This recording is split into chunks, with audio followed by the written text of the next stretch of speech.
Viva Voz, com Vera Magalhães.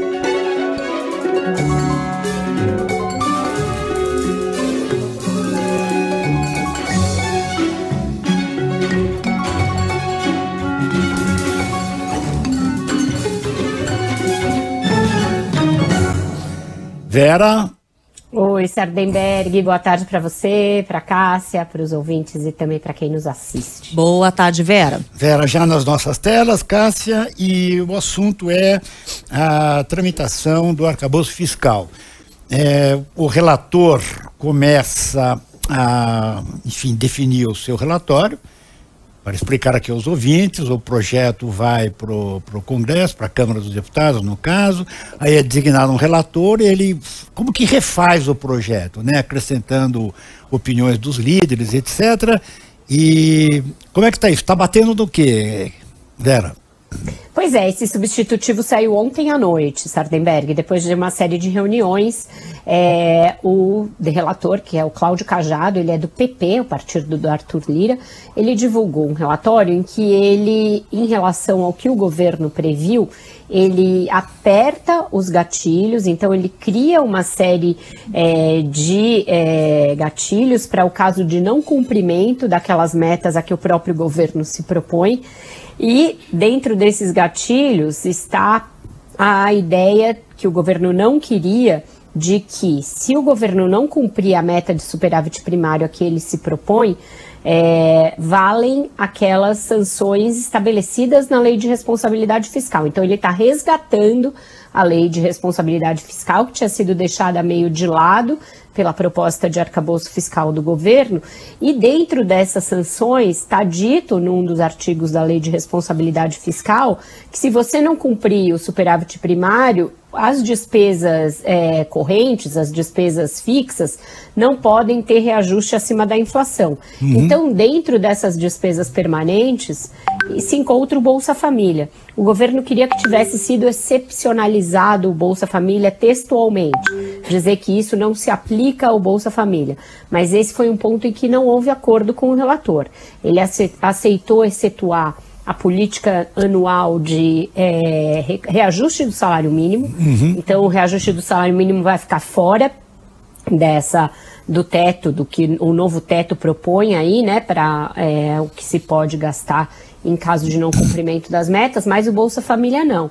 E esse é o ponto em que pode haver ruído. Conversei logo cedo com integrantes do Ministério da Fazenda, conversei agora mais no fim da manhã com o relator, Cláudio Cajado, e o governo estava esperando qual ia ser a reação do presidente Lula a essa decisão do Cajado de não excepcionalizar o Bolsa Família dos gatilhos previstos no arcabouço fiscal no texto dele. Então, isso pode desencadear o quê? O Lula bateu o pé, que faz questão que o Bolsa Família não seja incluído entre as despesas que podem ser objeto de corte. De corte não, é de impedir que tenha um reajuste real acima da inflação.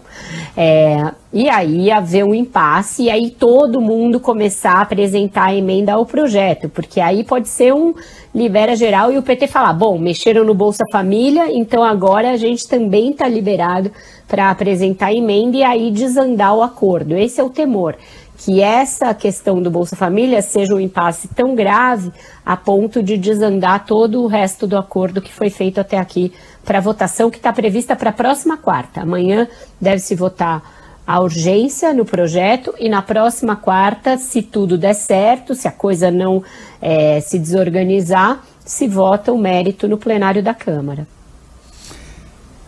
Tá certo. E você acha que tem chance de um acordo nessa história do Bolsa Família ou tá longe?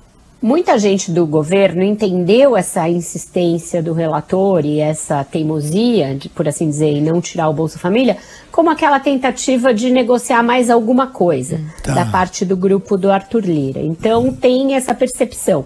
Na minha conversa com ele, ele não deixou transparecer isso. Ele disse que não será possível excepcionalizar e até me disse aqui, de acordo com o que diz a Lei de Responsabilidade Fiscal, o que o governo tem de fazer caso não cumpra o superávit primário. Ele diz assim, se o executivo quiser dar um reajuste real, presidente tem de enviar um outro projeto de lei complementar esclarecendo na mensagem que os outros gatilhos e as demais medidas que ele adotar serão suficientes para compensar o resultado primário não alcançado. Então é isso, o governo tem que dizer que ele vai cortar de outro lugar para poder dar um reajuste real para o Bolsa Família, mas ele tem de mandar um outro projeto de lei. Essa é a sanção prevista no texto dele. E aí eu falei, olha, o governo talvez vá querer dizer, ele falou, neste ponto não houve acordo, foi o que ele disse até aqui. Então, a gente tem uma semana ainda de tratativas que podem vir a resultar num acordo. O que o governo entendeu dessa recusa dele? O ano em que isso vai dar algum pepino é 2026. Por quê?